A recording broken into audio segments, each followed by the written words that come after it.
तो निर्देश जब करते हैं, वयम पारासरिम होराम अनुसृत्य यथामतीम उडुदाय प्रदीपाख्यम कुर्मो दैव विदाम मुदे।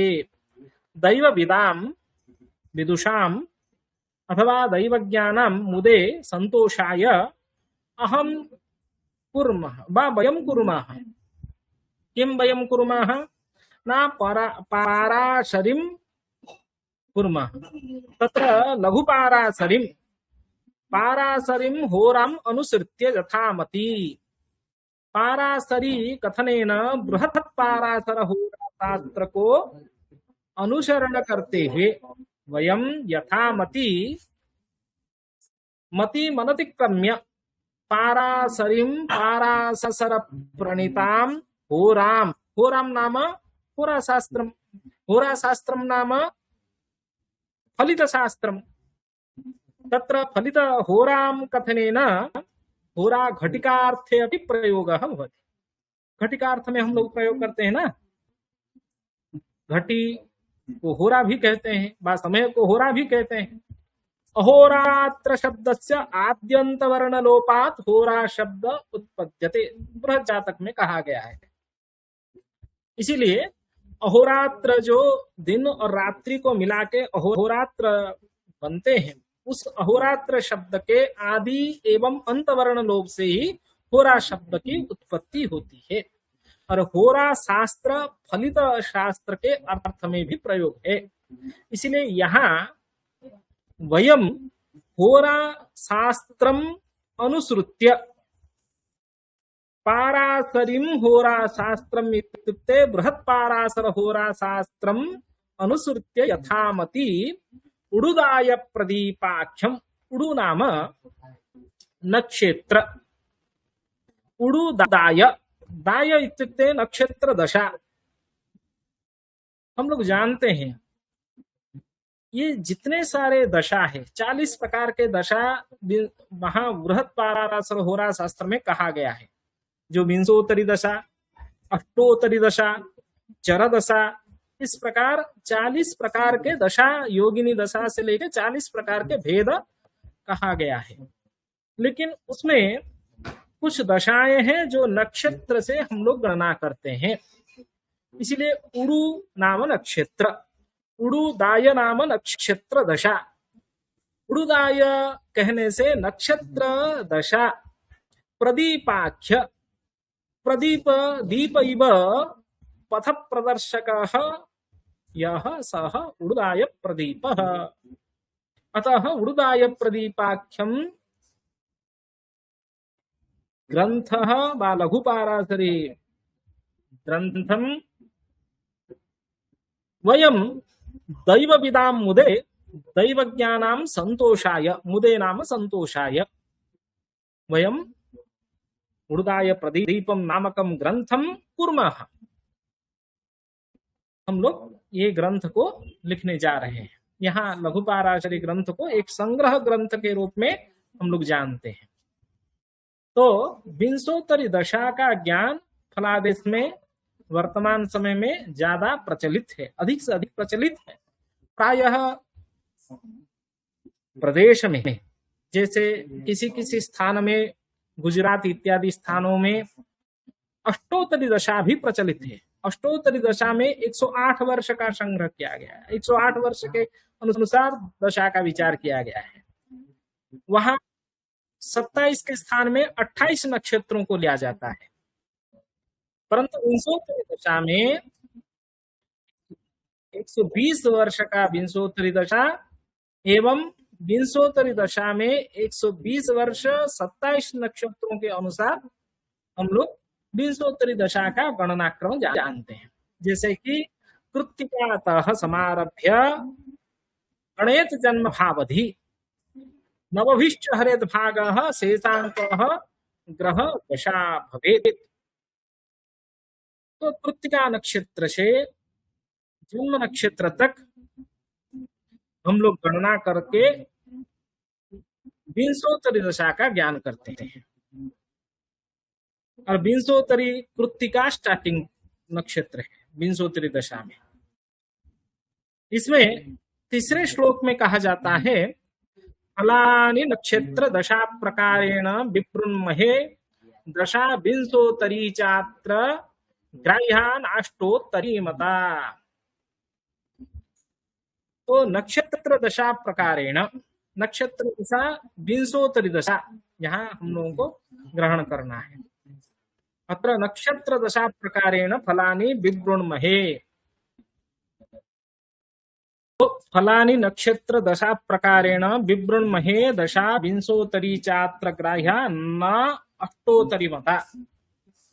न अष्टोत्तरी, विंशोत मतलब लघु पाराशरी ग्रंथ, जैसे बृहद पाराशर में हम देखते हैं तो सभी प्रकार के दशा विचार वहां कहा गया है। योगिनी दशा से लेके अष्टोत्तरी दशा, चर दशा, राशि दशा, सभी प्रकार के दशा विचार वहां है। लेकिन लघु पाराशरी ग्रंथ में अधिक से अधिक प्रचलित वर्तमान समय में लघु पाराशरी का सिद्धांत है फलादेश के लिए, और वहां केवल ग्रहण किसको करते हैं ना, विंशोत्तरी दशा ग्राह्या। फल कथने विंशोत्तरी दशा ग्राह्या न तो अष्टोत्तरी दशा न ग्राह्या भवति। और यहाँ जैसे आपके सामने स्क्रीन में एक चार्ट दिख रहा होगा, कृत्तिका, रोहिणी, मृगशीर्ष, आद्रा, पुनर्वसु, पुष्या, श्लेषा, मघा, पूर्वा, फाल्गुनी, उत्तरा फाल्गुनी, हस्ता, चित्तरा, स्वाति, विशाखा, अनुराधा, ज्येष्ठा, मूला, पूर्वाषाढ़ा, उत्तराषाढ़ा, श्रवणा, धनिष्ठा, शतभिषा, पूर्वभाद्रपदा, उत्तराभाद्रपदा, रेवती, अश्विनी, भरणी। ये क्रम से एक सारणी में लिखा गया है। क्यों? क्योंकि दशा ज्ञान करने के लिए। जैसे आ चंकु राजी सबु केशु क्रमेण, आदित्य, सूर्य महादशा कौन से नक्षत्र में सूर्य महादशा ना, कृत्तिका, उत्तरा फाल्गुनी, उत्तराषाढ़ा, ये सूर्य महादशा है। और सूर्य महादशा का दशा वर्ष 6 है। इस प्रकार चंद्र महादशा किसका ना, रोहिणी, हस्ता, श्रवणा नक्षत्र में यदि किसी शिशु का जन्म हो तभी उसमें चंद्र महादशा, प्रारंभिक महादशा जो होगा वो चंद्रमा का होगा। जो भी रोहिणी नक्षत्र में जिस शिशु का जन्म हो वह हस्ता में अथवा श्रवणा में, और उस दशा वर्ष कितना है ना, 10 है। इस प्रकार मृगशीर्ष, चित्रा एवं धनिष्ठा, इन तीनों नक्षत्र का आधिपत्य ग्रह मंगल है। मतलब इन तीनों नक्षत्रों में से किसी भी नक्षत्र में यदि शिशु का जन्म हो, वह किस ग्रह का महादशा होगा ना, मंगल का। और मंगल महादशा होने के कारण उसका दशा वर्ष 7 होगी। इस प्रकार आद्रा, स्वाति, शतभिषा, राहु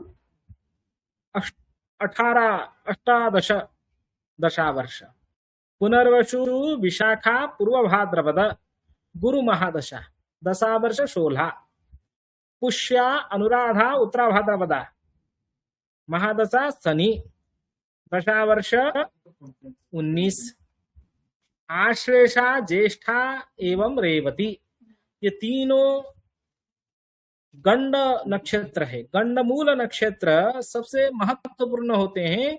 जिस नक्षत्र में शिशु का जन्म होने से अरिष्ट योग बन जाता है। आप लोगों को पता होगा, यदि किसी शिशु का जन्म आश्लेषा नक्षत्र के अंतिम चरण में हो, अथवा कि शिशु का जन्म ज्येष्ठा नक्षत्र के अंतिम चरण में, रेवती के अंतिम चरण में, क्योंकि आश्लेषा नक्षत्र के अंतिम चरण में कर्क राशि का समाप्ति होती है।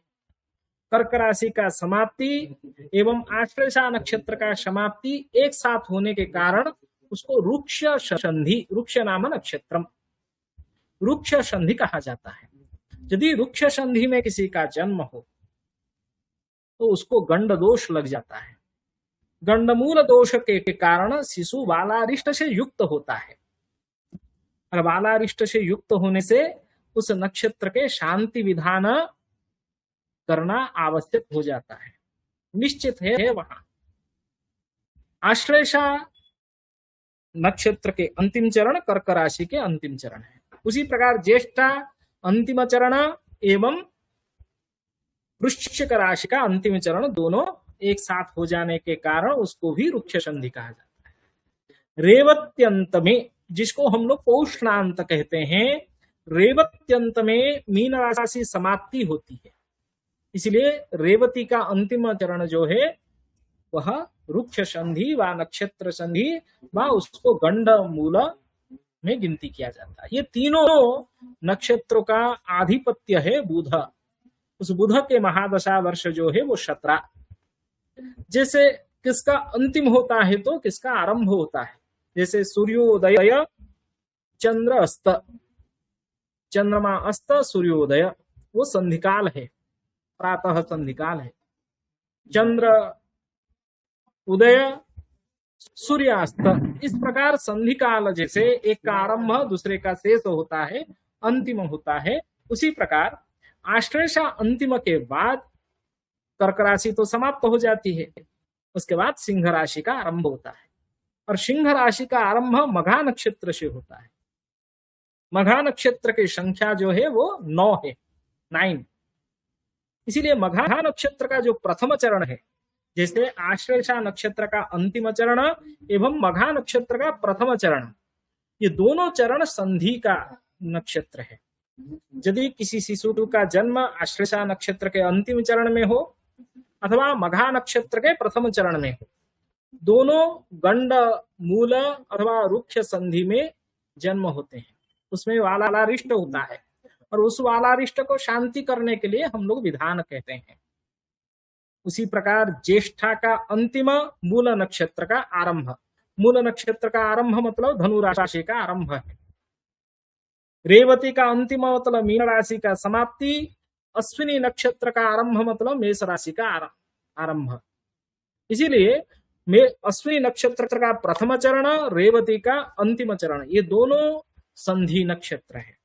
और मघा मूल अश्विनी नक्षत्र के स्वामी, यहाँ सारणी में आप लोग देख रहे होंगे, उसका स्वामी उसका आधिपत्य केतु ग्रह से होता है। आश्लेषा ज्येष्ठा रेवती बुध एवं मघा मूल अश्विनी नक्षत्र का प्रथम चरण केतु। इन नक्षत्रों में यदि किसी शिशु का जन्म हो, वो केतु महादशा में जन्म होगा। और केतु महादशा का दशा वर्ष जो है वो 7 होता है। उसके बाद पूर्वा फाल्गुनी, पूर्वाषाढ़ा, भरणी नक्षत्र, शुक्र महादशा एवं शुक्र महादशा का दशा वर्ष 20। ये दशा साधन करने की जो प्रक्रिया है, जैसे हम लोग कुंडली विज्ञान ये DSCC 16 में पढ़ रहे थे, कुंडली विज्ञान में, वहां विंशोत्तरी दशा साधन है। ये चार्ट वहां भी आवश्यक होगा। इसीलिए निश्चित रूप में इस चार्ट के साथ दशा साधन का प्रक्रिया, ये जो श्लोक लिखा है, दशामानम भयातघ्नम भवोगेन हृतम फलम भुक्तम वर्षाधिकम ज्ञेयम भोग्यम भोग्य वशात तथा, इसको नोट्स बना लेना है। इससे क्या होगा, परीक्षा के दृष्टि से ये निश्चित एक क्वेश्चन, इसमें से कोई ना कोई क्वेश्चन आएंगे ही आएंगे। इसको हम लोग प्रिपरेशन उदाहरण के साथ कर लेंगे। दशा, भुक्त दशा साधन, भोग्य दशा साधन कैसे करते हैं आगे पढ़ेंगे।